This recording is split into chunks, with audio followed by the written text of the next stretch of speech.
Smart education से ही बच्चे बनते हैं स्मार्ट। आइए एसपी स्मार्ट स्कूल, जिसने हासिल की है 15 पोजीशंस और 615 सब्जेक्ट वाइज पोजीशंस। यही नहीं, ज्यादातर स्टूडेंट्स का प्लेसमेंट हुआ देश के टॉप कॉलेजेस में, जैसे IITs, NITs, BITS, IIITs, government medical colleges and government engineering colleges. Top 100 competitive schooling के लिए आइए SP smart school, exchange road Jammu और NH1 सरोर।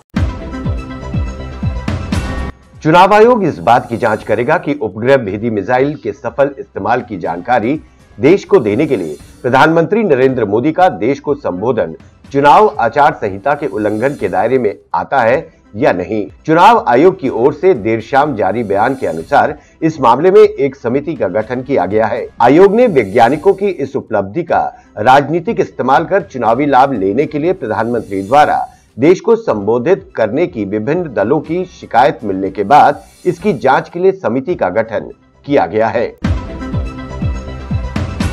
पाकिस्तान के हिंदू सांसद डॉक्टर रमेश कुमार वांकवानी ने जबरन धर्मांतरण और बाल विवाह पर पाकिस्तानी संसद में 2 बिल पेश किए।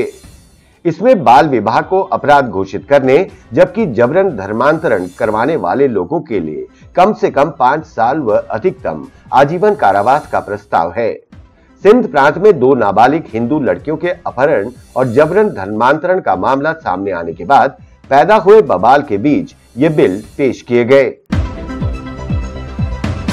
आतंकवाद प्रभावित दक्षिण कश्मीर के अनंतनाग जिले के खानाबल में भारत माता की जय के नारे गूंज उठे। बीजेपी ने लोकसभा चुनाव को लेकर यहां अपना प्रचार शुरू किया। प्रचार अभियान को शुरू करते हुए पार्टी के राष्ट्रीय उपाध्यक्ष अविनाश राय खन्ना ने कहा कि जमाते इस्लामी पर प्रतिबंध तब तक नहीं हट सकता जब तक वो आतंकवाद का समर्थन बंद नहीं करती। उन्होंने कहा कि केंद्र सरकार की योजनाओं का लाभ पूरे देश को मिला है। प्रधानमंत्री नरेंद्र मोदी ने जो वादे किए उसे पूरा किया गया।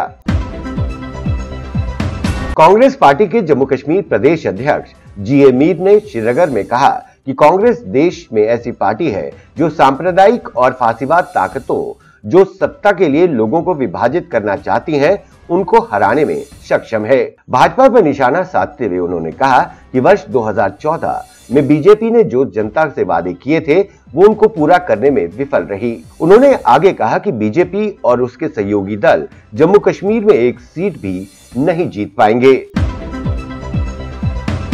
आतंकवादियों को UN प्रतिबंध से बचाने पर अमेरिका ने चीन को लताड़ा है। एक अमेरिकी अधिकारी ने कहा, हमारा मानना है कि चीन की यह जिम्मेदारी है कि वो पाकिस्तान का बचाव ना करे। जैश या मसूद का नाम लिए बिना पोम्पियो ने ट्वीट किया, दुनिया मुसलमानों के प्रति चीन की शर्मनाक पाखंड को बर्दाश्त नहीं कर सकती। एक तरफ चीन अपने देश में 10 लाख से अधिक मुसलमानों को प्रताड़ित करता है और दूसरी तरफ ये हिंसक इस्लामिक आतंकी समूहों को UN प्रतिबंध से बचाता है। ये चीन का दोगला रवैया है। अपनी जमीन पर मुसलमानों से वो अत्याचार करता है।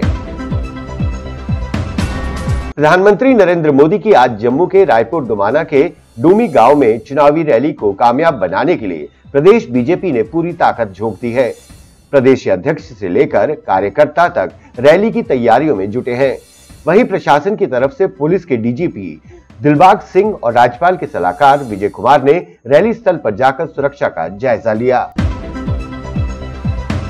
जम्मू कश्मीर के शोपियां में देर रात सुरक्षा बलों और आतंकियों के बीच शुरू हुई मुठभेड़ अब भी जारी है। CRPF सेना और जम्मू कश्मीर पुलिस के जॉइंट ऑपरेशन में 3 आतंकी ढेर हो गए हैं। आतंकियों के पास से बड़ी मात्रा में हथियार बरामद हुए। वहीं इलाके में सुरक्षा बलों का सर्च ऑपरेशन जारी है। कश्मीर घाटी में आतंक के जिस गढ़ में एक आतंकी के जनाजे में भटके युवाओं का सैलाब उमड़ता है, आज उसी आतंक के गढ़ दक्षिण कश्मीर में हजारों युवा देश के उभरते गेंदबाज रसीक सलाम की ओर आशा की भरी निगाहों से देख रहे हैं, उसे रोल मॉडल मान रहे हैं। फेसबुक और अन्य सोशल मीडिया पर उसके फॉलोअर्स और फैन बन रहे हैं। जाहिर है यहाँ के युवाओं को आतंक और आतंकी गतिविधियां पसंद नहीं। यहाँ के युवाओं की भावनाएं एकदम से हवाओं में बह जाती हैं। दक्षिण कश्मीर का कुलगाम आतंक का गढ़ माना जाता है, लेकिन कुलगाम के गांव अशमूजी का रहने वाला 17 साल के रसीक सलाम ने मुंबई के वानखेड़िया तक का सफर तय किया है। उसने पत्थर नहीं गेंद को चुना। वो मुंबई की तरफ से IPL में खेल रहा है। रसीक सलाम युवाओं का रोल मॉडल तो बन ही गए हैं, वहीं घाटी के युवा भी उन्हें रोल मॉडल मान रहे हैं। संयुक्त राष्ट्र सुरक्षा परिषद में एक बार फिर आतंकी मसूद अजहर के खिलाफ प्रस्ताव पेश किया गया है। ये प्रस्ताव अमेरिका, फ्रांस और ब्रिटेन ने पेश किया। बता दें कि आतंकी मसूद अजहर पाकिस्तान स्थित आतंकी संगठन जैश-ए-मोहम्मद का सरगना है। वो भारत में हुए पुलवामा आतंकी हमले के साथ साथ अन्य कई हमलों का जिम्मेदार है। ये प्रस्ताव बुधवार को फिर पेश किया गया। इससे पहले चीन ने वीटो लगाकर मसूद अजहर को बचा लिया था। प्रस्ताव में मसूद अजहर को ब्लैक लिस्ट में डालने की मांग की गई है।